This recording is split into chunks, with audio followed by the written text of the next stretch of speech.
तो आज हम पढ़ेंगे basic vector use in physics. तो क्लास 12 के फिजिक्स चैप्टर स्टार्ट होने से पहले जो वेक्टर का कॉन्सेप्ट इसमें यूज़ होता है वो सब इसमें पढ़ा जाएगा। तो सबसे पहला है यहाँ पर representation of vector.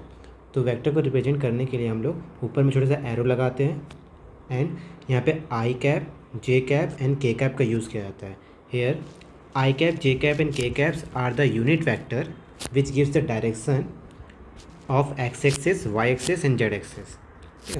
So simply I cap represent the direction along x axis। किसी भी पॉइंट का x axis के along क्या डायरेक्शन है वो I cap बताता है, y के along बताता है j cap एंड z के along बताता है k cap। सिंपल। यहाँ पे मेरा एक 3D पॉइंट है, यहाँ पे x axis है, here is y axis and this is z axis। सो यहाँ पे कोई भी एक पॉइंट होगा जिसका जो 3D में होगा उसका 3 पॉइंट दिया जाएगा। फाइन। तो इस तरह से हम लोग रिप्रेजेंट करते हैं I cap, J cap and K cap के फॉर्म में किसी भी वेक्टर को। अब आता है position vector denoted by PV। Position of a given point, its gives the position of a given point और coordinates from origin called position vector. ठीक है, तो यहाँ पर ही किसी भी पॉइंट का या कोऑर्डिनेट्स का ऑरिजिन से क्या पोजीशन है उसको बताया जाता है पोजीशन वेक्टर में। जैसे कि यहाँ पर ये मेरा 3D ग्राफ है, 3D ग्राफ। यहाँ पे एक पॉइंट A है, एक पॉइंट B है। A पॉइंट का कोऑर्डिनेट्स दिया हुआ है x1, y1 and z1। B point का कोऑर्डिनेट्स दिया हुआ है x2, y2 and z2। A point का अगर हमको पोजीशन वेक्टर बताना होगा तो position vector of A is equal to OA vector, क्योंकि हम उसका पोजीशन ऑरिजिन से बताएंगे। ये मेरा ओरिजिन है, that is represented as R1 vector and B का जो ओरिजिन से जो पोजीशन वेक्टर है उसको हम R2 वेक्टर लिखेंगे। Position vector of A is equal to OA vector that is equal to R1 vector equal to x1 i cap, y1 j cap and z1 k cap. तो simply इस points में i j k लगा देना है। तो x1 i cap, y1 j cap, z1 k cap. Similarly position vector of B is equal to OB vector that is equal to R2 vector. इसको भी हम लोग रिप्रेजेंट करेंगे x2 i cap, y2 j cap and z2 k cap. Simply उस point में, उस coordinates में i j k find put कर देना है, तो मेरे को बन जाता है position vector. Next is displacement vector. Displacement vector जो होता है A से लेके B तक का जो शॉर्टेज डिस्टेंस होता है ना, that is called displacement vector. It is the shortage distance between two given points. जैसे कि हम बोलेंगे AB वेक्टर, यानी कि A से निकल के हम B तक जा रहे हैं, तो B मेरा फाइनल पोजीशन है, A मेरा इनिशियल पोजीशन है। तो फाइनल पोजीशन को इनिशियल से माइनस किया जाता है। Position vector of B minus position vector of A that is R2 minus R1।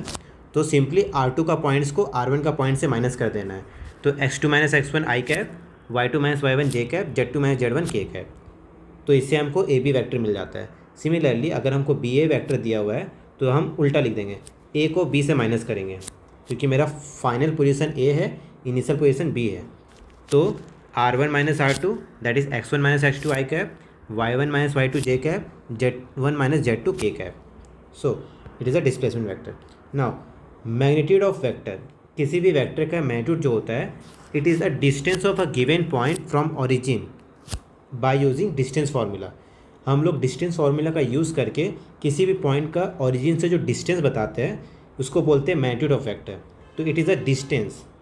जैसे कि एक वेक्टर दिया हुआ है, A vector, A i cap, B j cap, C k cap.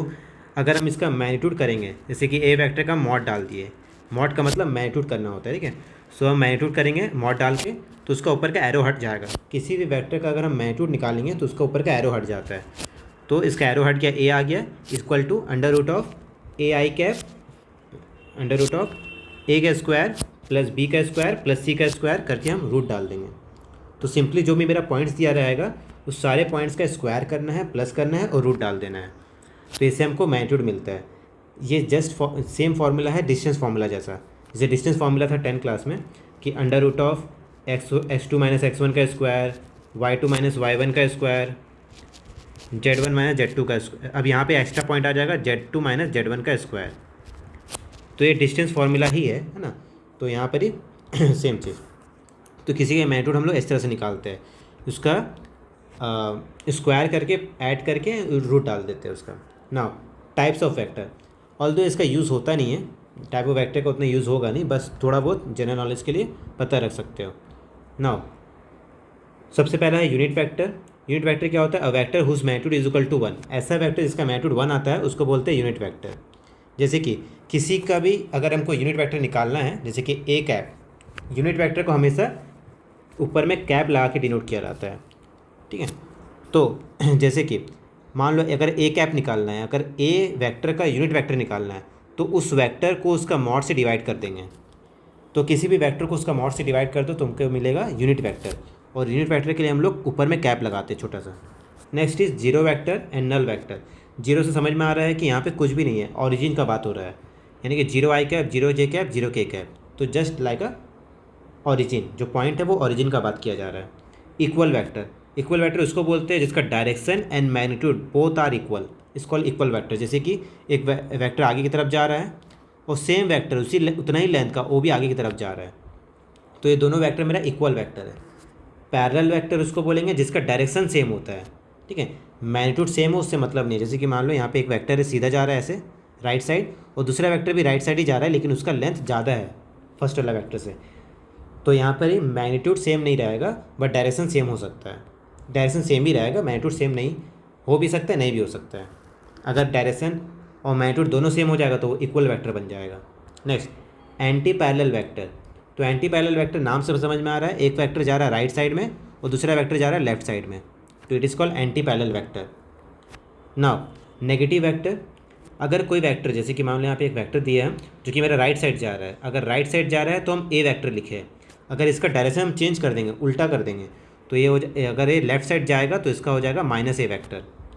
तो सिंपली हम लोग डायरेक्शन चेंज करके उस वेक्टर में नेगेटिव लगा सकते हैं, मतलब किसी भी वेक्टर का अगर डायरेक्शन चेंज होगा, उल्टा हो जाएगा, अपोजिट हो जाएगा, तो उसमें नेगेटिव लग जाएगा सेम।